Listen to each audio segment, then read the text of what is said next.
para hacer un análisis de las dinámicas sociales, que se pueden considerar como dinámicas moleculares y también dinámicas molares. Inclusive se puede abrir las dimensiones, ir más a fondo y entrar a análisis infinitesimales y análisis más macros, ¿no ve? Es indispensable detenerse en estas dinámicas y en estos procesos que hacen a los acontecimientos. Si nosotros estamos en el acontecimiento político, es indispensable precisamente mirar de este acontecimiento sus múltiples singularidades en devenir, múltiples procesos en devenir, singulares, y por lo tanto tratar de entrever la relación, el entrelazamiento de estos procesos singulares y que hacen a la singularidad misma del acontecimiento en un momento determinado, por ejemplo en una coyuntura.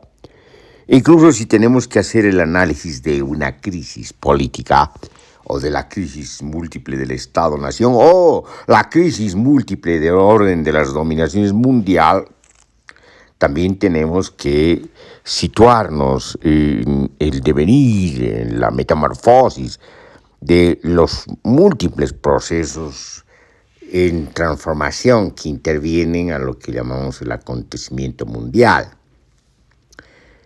Es decir, es indispensable hacer esto, inclusive dar más importancia a la descripción, para partir de la descripción de los eventos, sucesos, secuencias de hechos, contextos, para ir precisamente avanzando de esta descripción y develando quizás sus mecanismos inherentes para, a partir de estos mecanismos, intentar un análisis y por lo tanto avanzar a una especie de interpretación y por lo tanto de una teorización.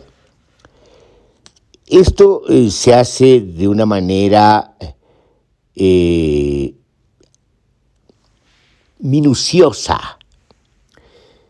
No conviene de ninguna manera caer en lo que de alguna manera ha caído siempre la izquierda y la derecha, esos esquematismos dualistas, esos dualismos esquemáticos, ideológicos en el mejor de los casos y en el peor de los casos de diatribas, que deducen de sus propios prejuicios teóricos o corpus teóricos, si podemos hablar de corpus teóricos cuando se tratan de corpus ideológicos, tratan de deducir la interpretación de los hechos, que no los conocen porque no les interesa los hechos, lo que les interesa es reproducir la teoría. Entonces tenemos que salir pues de esa manera rutinaria de repetir mecánicamente, digamos, algo que supuestamente es consabido, ¿no ve?, por la ideología o por el saber de las ideologías, que es bastante limitado. Porque la realidad es compleja y obviamente ante la complejidad, inclusive las teorías más abiertas, más lúcidas, se quedan chicas. Entonces siempre es importante tener la humildad del aprendizaje y acercarse de manera paulatina al devenir y a la actualización del acontecimiento. En ese sentido, es indispensable que tengamos en cuenta un problema, mejor dicho, un problema concreto. Y ese problema concreto tiene que ver, como hemos dicho, con la crisis política, la crisis del Estado-Nación o la crisis múltiple del Estado, inclusive entendiendo el Estado en todas sus formas, ¿no ve?, desde el comienzo de la civilización, hace 5.000 años. Entonces, es indispensable también tener una idea, para decir así, y quizás mejor dicho, una configuración de lo que es actualmente en su singularidad propia la globalización, de la mundialización y su crisis, la crisis del sistema mundo capitalista y la crisis de la globalización o la crisis de la civilización moderna. Muy bien, el problema concreto que nos trae ahora es pues la crisis política que se está dando en el continente, de manera más concreta en Sudamérica. Nos vamos a referir por el momento a la crisis política en Bolivia. Como hemos dicho en anteriores ensayos, en la formación social boliviana, con su actualización y su singularidad propia en la coyuntura. Entonces, hablar de la crisis política es también hablar de la crisis del Estado-nación que ha pretendido nombrarse como Estado plurinacional desde la promulgación de la Constitución, sin entender la Constitución, porque la Constitución establece un Estado plurinacional, comunitario y autonómico. Son tres ejes. Entonces ya de partida se nota que los que se llaman Estado plurinacional no han entendido la Constitución y no han entendido de ninguna manera el proceso que llevó al proceso constituyente, el proceso social, la lucha social que llevó al proceso constituyente que nombramos como movilización prolongada. Entonces es indispensable, digamos, ir avanzando en estas definiciones para que nos ayuden a definir un campo de referencia que nos permitan precisamente la auscultación y quizás una especie de boceto de descripción, pero sobre todo llegar a las interpretaciones y al análisis teórico de la crisis política. Bueno, dentro de la crisis política, dentro de la crisis del Estado-nación, ¿no ve? O del Estado mal llamado plurinacional, que sigue siendo Estado-nación, solo que modificado su nombre. Dentro de esto, la crisis del partido, si se puede llamar partido, de gobierno, es un referente importante porque es parte precisamente de la crisis política y de la crisis del Estado, la crisis múltiple del Estado. Entonces la pregunta con la que deberíamos empezar, ¿qué es este partido? ¿Es partido? ¿Es movimiento? ¿Qué es? Una de las definiciones que hemos venido mencionando desde hace tiempo es que el MAS es un conglomerado de organizaciones sociales que no termina de cohesionarse, que va a vivir su contradicción de manera propia, interna, y no va a resolver sus contradicciones. Es decir, es un conglomerado de organizaciones que no termina a ser lo que fue como proyecto político más interesante, el instrumento político de la Asamblea por la Soberanía de los Pueblos, que era una concepción más bien asambleísta de las organizaciones sociales. Eso se ha dejado atrás desde el momento que han decidido apropiarse, hacerse, comprar, lo que sea, esta sigla del MAS, que es una sigla de la Falange Socialista Boliviana. Es decir, es una sigla de los desprendimientos de la Falange Socialista Boliviana en sus versiones quizás más delirantes, ¿no ve? Pero confusas, como siempre ha sido de alguna manera estas pretensiones falangistas en Bolivia, que fuera de ser conservadoras y altamente reaccionarias, imitativas del franquismo, en realidad tienen de entrada un anacronismo respecto a la formación social boliviana. Ese es el rezago inicial de la Falange Socialista Boliviana. Y obviamente de lo que es el MAS en Pedraza, pero más aún, precisamente por este nacimiento espurio, este olvido del proyecto, del instrumento político de las organizaciones sociales, termina precisamente en un bodrio que no termina de adquirir una forma, ni contenido, ni expresión, que se queda a mitad del camino en todo. es un bodrio inclusive en los discursos, porque son distintos discursos, el del Ejecutivo, el de los voceros, el de las organizaciones, y ahora más aún en las dos versiones del MAS, una supuestamente arcista, es decir, vinculada al actual presidente de gobierno, Luis Arce Catacora, y el otro, la otra versión del MAS, que viene de recoger, si podemos hablar así, la tradición de los gobiernos y de las gestiones de gobierno de Evo Morales Ayma. Entonces, más aún ahora que hay una crisis manifiesta, es decir, en dos versiones aparentes del MAS, tenemos que tomar muy en serio y ser muy puntillosos en lo que acabamos de decir, en esa definición de conglomerado inacabado de organizaciones sociales, que además en el transcurso de las gestiones de gobierno terminan perdiéndose la connotación de organizaciones sociales para terminar siendo organizaciones apócrifas intervenidas por el Ejecutivo, que tiene dirigentes puestos a dedo y por lo tanto hay un vaciamiento del contenido de las organizaciones sociales, sobre todo de las organizaciones sindicales.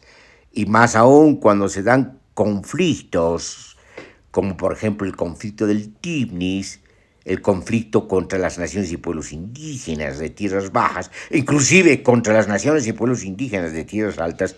En el caso de Malcucota tenemos pues no solamente la evidencia de un gobierno antiindígena, sino tenemos la evidencia de que, digamos, las contradicciones se desatan. Es decir, estamos ante una guerra del gobierno progresista, del gobierno neopopulista, del gobierno que se llama gobierno indígena, de los movimientos sociales, contra las naciones y pueblos indígenas. Entonces, estamos precisamente ante una situación que se llama recolonización, es decir, la continuidad de la conquista y la colonización, la continuidad de las olas de conquista y colonización, y por lo tanto estamos entrando precisamente a desenvolvimientos muy fuertes, muy conflictivos, muy contradictorios y perversos de la contradicción inherente a este gobierno neopopulista, que es en realidad una comedia grotesca de lo que fueron, digamos, sus referencias iniciales. Una de esas referencias es el movimiento del nacionalismo revolucionario, que tiene un proyecto de nacionalizaciones y buscar un efecto estatal a través de las nacionalizaciones, y las imitaciones de lo que fueron movimientos descolonizadores en su tiempo.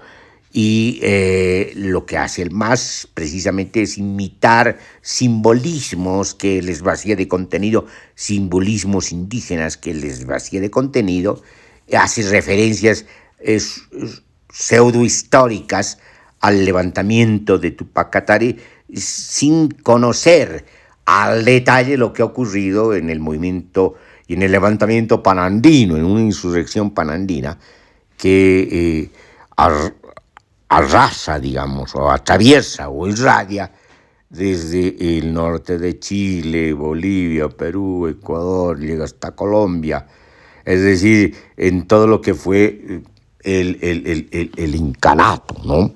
Entonces, cuando ocurre esto, ¿a qué estamos asistiendo? Cuando ocurre esto, estamos diciendo cuando se da este olvido del detalle y el uso utilitario, oportunista, vaciado, vacuo y trivial de estos acontecimientos, estamos precisamente en el discurso masista.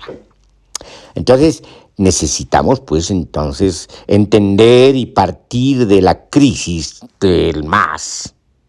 Y la crisis del MAS es eso, es una crisis de inicio, como hemos dicho. Es una crisis de nacimiento, nace mal, nace de una manera espuria, nace usurpando a las organizaciones sociales su proyecto, el de la Asamblea por la Soberanía de los Pueblos, y que se llama adulterando este proyecto en una versión de partido, que no llega a ser partido porque nunca llega a ser una organización. Es un conglomerado que termina al mando del caudillo, ¿no? De la convocatoria, del mito del caudillo, que de caudillo y de convocatoria va a tener más propaganda y publicidad, y obviamente va a estar muy vinculado al mito, y el mito va a llevar precisamente a una especie de utilización publicista donde se pierde el carácter magnífico del mito y adquiere la trivialidad de los medios de comunicación. Entonces el MAS en gran parte termina siendo también un invento de los medios de comunicación, pero sobre todo es el uso del poder, de las estructuras del poder, de las estructuras de dominación y sobre todo del terrorismo de Estado, en la medida que van recurriendo cada vez más a la violencia para evitar el conflicto y para ocultar sus propias contradicciones. Entonces estamos precisamente llegando a la situación en la que nos encontramos, donde se da no solamente una implosión que se ha venido diseñando desde la crisis del gasolinazo, avanza con la crisis del Tifnis, el conflicto del Tifnis, llega a la crisis del Código Penal, se manifiesta de manera muy clara estadísticamente con la derrota de las elecciones de magistrados donde gana el no, se manifiesta también de manera muy clara con la derrota del referéndum, y otra vez van a tener que recurrir a la grosería de inventarse estrambóticas decisiones, por ejemplo el Tribunal Constitucional sobre los derechos humanos del presidente a ser reelegido indefinidamente. Es decir, estamos entrando al delirio y a la locura de un discurso que cada vez pierde sentido. Estamos entrando al ámbito del sinsentido, y es cuando podemos decir que no solamente el MAS es un conglomerado, digamos, inacabado de organizaciones sociales que se convierten en apócrifas, ¿no ves?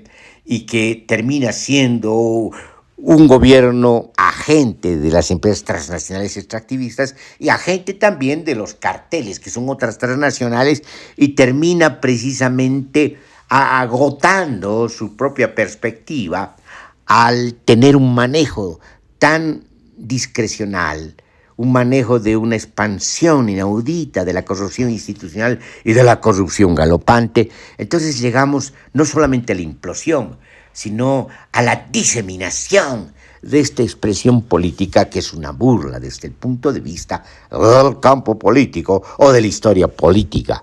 Entonces en eso estamos, y hay que explicar esta situación y cómo hemos llegado a esto.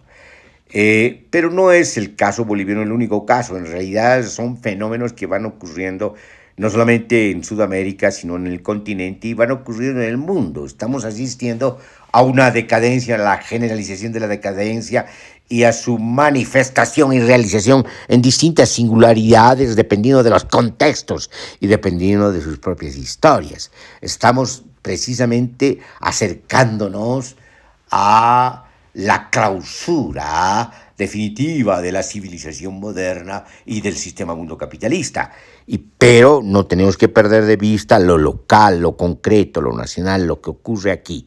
Y por lo tanto, en ese sentido podemos llegar a algunas conclusiones. Una de esas conclusiones tiene que ver que un pivote, un dispositivo de esa contradicción, de esa crisis, del alcance de la crisis, es precisamente la crisis de algo que se llama MAS y que es un conglomerado difuso de discurso, difuso de ideologías fragmentadas y collage y de propaganda publicística y de acontecimiento mediático y por lo tanto virtual.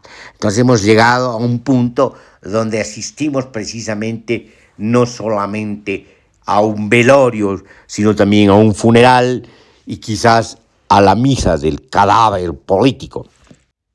Hablando de dinámicas sociales, pero también de dinámicas históricas, si podemos hablar así, necesitamos hacernos una pregunta al respecto a una figura que hemos venido usando y mencionando y repitiendo y haciendo paráfrasis sobre ella.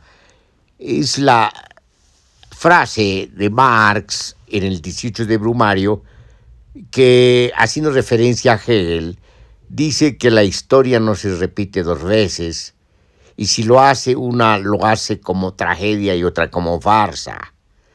Bueno, esta figura es interesante y de alguna manera nos muestra que después de darse un acontecimiento, el segundo es más bien imitativo y por lo tanto pierde contenido y se trivializa.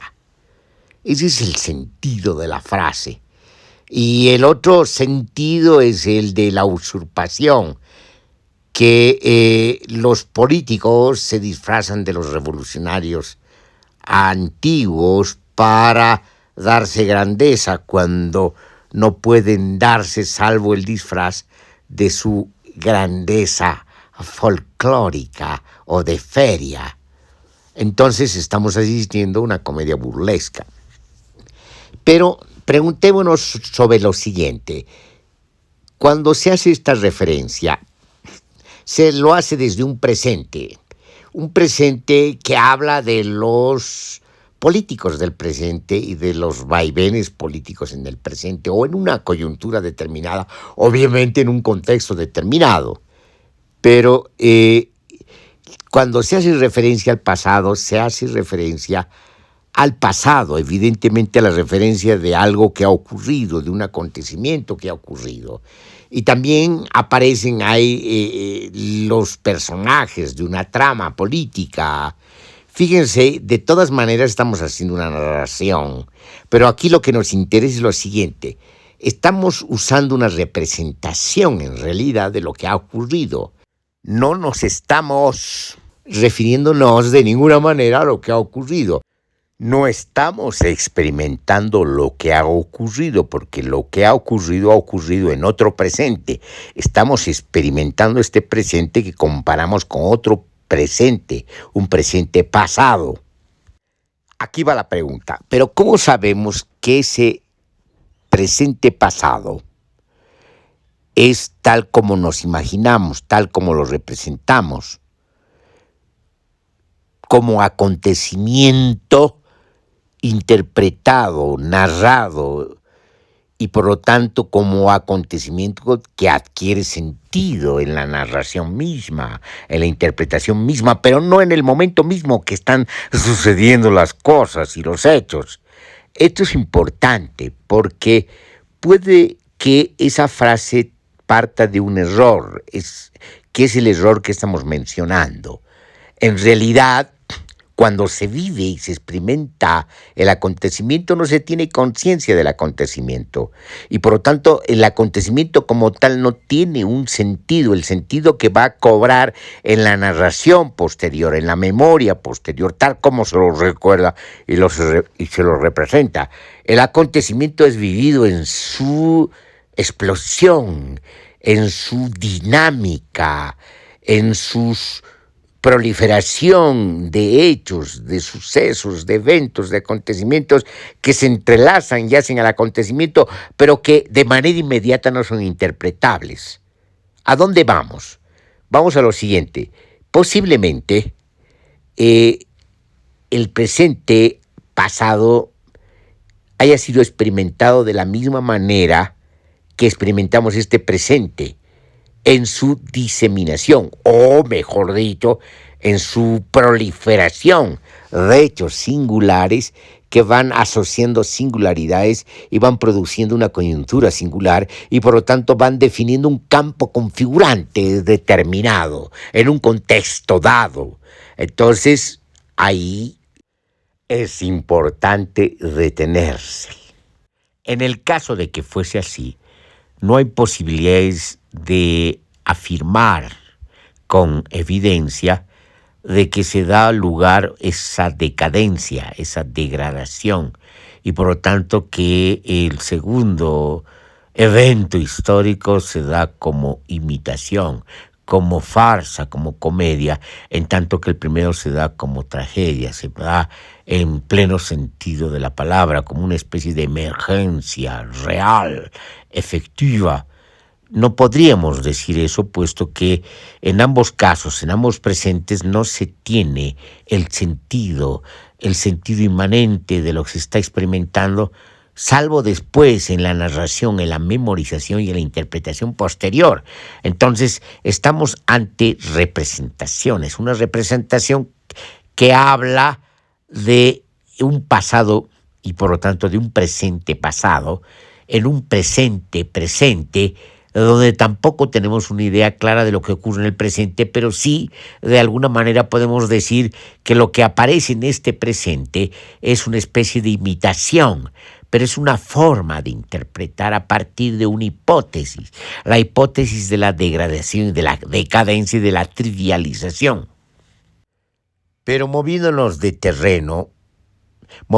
al terreno de la interpretación y de la narrativa, donde los hechos adquieren sentido, no solamente en la descripción, no solamente en algo más que la descripción, que sería la interpretación, y mucho más la interpretación teórica, es decir, la explicación, sino que siempre nos moveríamos en el campo de las representaciones, o como dice Schopenhauer, en el mundo de las representaciones, y en la medida que estamos atrapados en el mundo de las representaciones, entonces lo que hacemos es comparación de representaciones, la comparación de la representación de un presente presente con la comparación de un presente pasado que ya está narrado.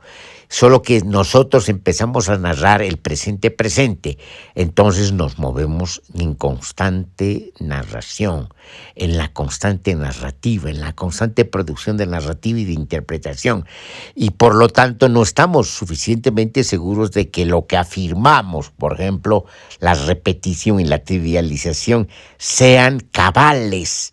Lo que estamos afirmando es en la base de la representación y de la narrativa. Se puede decir eso porque la narrativa misma supone que lo anterior es mejor que lo posterior, y por lo tanto que es mejor que el presente que vivimos y experimentamos en su proliferación.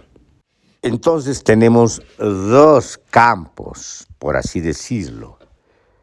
Uno que compara la narrativa y la representación con la realidad efectiva, y otra que tiene conciencia, por así decirlo, de que nos movemos de manera constante en una interpretación permanente, y por lo tanto nos movemos siempre en los campos de la narrativa, por más que supongamos en la propia narrativa que la referencia es la realidad efectiva.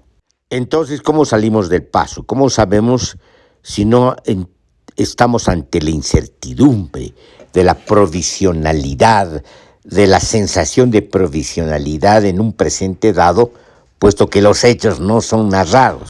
Y por lo tanto, los hechos tampoco adquieren de manera inmediata sentido, salvo si lo interpretamos a partir precisamente del lenguaje de una narrativa o de una memoria narrativa, siempre en comparación desde la memoria con un pasado. Entonces, no es fácil salir de esta situación, pero tampoco podemos quedarnos a mitad del camino, sin solución. Como no podemos viajar en el tiempo y situarnos en ese pasado, en ese presente de ese pasado, lo que podemos hacer es recurrir nuevamente a la documentación, a la literatura, a lo que se ha escrito, a lo que se ha narrado en su momento, y por lo tanto comparar con lo que estamos diciendo ahora. Es decir, otra vez nos movemos en la constante y permanente narración, en los contextos de los textos, como dice la hermenéutica. De todas maneras, hay otra manera de salir del paso, y es que veamos los desenlaces, comparemos los desenlaces. Por ejemplo, comparemos los desenlaces que se dan en un pasado y por lo tanto en un presente pasado en relación a un presente presente. Y al comparar los desenlaces podemos evaluar precisamente el alcance de los mismos, y ahí se puede corroborar si hay deterioro, si hay vaciamiento, trivialización, si hay banalización del acontecimiento político. De todas maneras, nos movemos en interpretaciones. Para no decir solamente que nos movemos en hipótesis interpretativas. Ya son interpretaciones que quedan en la memoria social y también en la memoria individual, del que narra, del que interpreta. Sin embargo, como hemos dicho, todo esto se puede corroborar, contrastar con los desenlaces mismos de los acontecimientos. No hay pierde, para decirlo de ese modo. Si comparamos los resultados de la nacionalización de las minas con los resultados de la nacionalización de los hidrocarburos, del decreto ley Héroes del Chaco, vamos a ver que se dio una efectiva nacionalización con la nacionalización de las minas al expropiarlas. En tanto que en el caso de la nacionalización de los hidrocarburos, fue un decreto ley que duró solamente un año.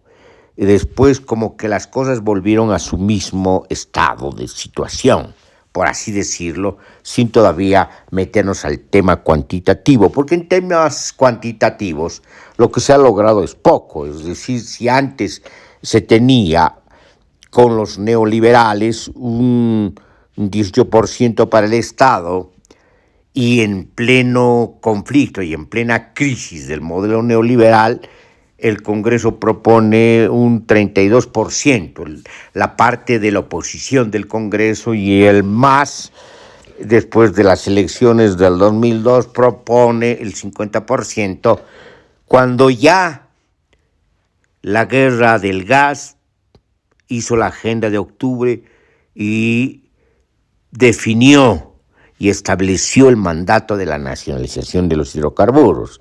Bueno, y eso implicaba básicamente expropiar. Sin embargo, no se expropió. Como hemos dicho, lo que ocurrió es que se pasó al 82% durante un año. Y después de ese año tenía que institucionalizarse todo y convalidarse todo en términos jurídico-políticos en el Congreso, con los contratos de operaciones. Los contratos de operaciones fueron efectivamente una desnacionalización. Se volvió a entregar a las transnacionales el control técnico de la explotación y obviamente de la cadena productiva, distributiva, de circulación, de consumo y de industrialización posterior que no se da en Bolivia. Entonces, lo que ha ocurrido es una desnacionalización. Si comparamos esos dos desenlaces, vamos a ver que hay un deterioro, que hay una impostura en el caso de la nacionalización de los hidrocarburos, que terminan definitivamente en una desnacionalización de los hidrocarburos. En esa comparación histórica, por así decirlo, no hay donde perderse. Volvemos a la frase de Marx, donde la historia no se repite dos veces, a no ser una como tragedia y otra como farsa. Pero lo hacemos retornando desde esta reflexión, y eso implica consecuencias interpretativas y teóricas importantes, como que es en la memoria social donde damos lugar a la interpretación y a la comparación y a la vivencia histórica interpretada desde el punto de vista de las narrativas. Y es en la acumulación teórica donde podemos lograr precisamente auscultar y reflexionar sobre el sentido del acontecimiento y sobre los sentidos inmanentes de los acontecimientos. Podemos sacar otra conclusión respecto a las dinámicas sociales. Una es que las dinámicas sociales adquieren configuración en la medida que logran definir una singularidad configurada. Y eso significa fundamentalmente que adquiere una forma y un contenido y también una expresión, el acontecimiento en un determinado momento. Y eso ocurre en la medida que se forma un contexto y por lo tanto es indispensable entrar al perfil, a la configuración, inclusive a la estructura de ese contexto. Es allí donde lo que sucede adquiere un presentido fáctico que puede ser recuperado en el sentido interpretado. Con estas vueltas teóricas hemos vuelto a dar y corroborar todavía nuestra hipótesis interpretativa sobre la decadencia civilizatoria, la decadencia del sistema mundo capitalista, la decadencia del orden mundial, la decadencia del Estado-nación y, en el caso boliviano, la decadencia de una impostura de Estado plurinacional que lo único que hizo es cambiarle el nombre al Estado-nación. La crisis es una crisis estructural. Es una crisis estructural y orgánica, política y económica, social y cultural. La crisis del MAS es una singularidad de esta crisis. Es donde se manifiesta de manera elocuente la perversión, la adulteración de lo político. Llegamos de este modo a lo grotesco político, donde se expresa en su singularidad propia el conjunto de la crisis política y el conjunto de la crisis del Estado.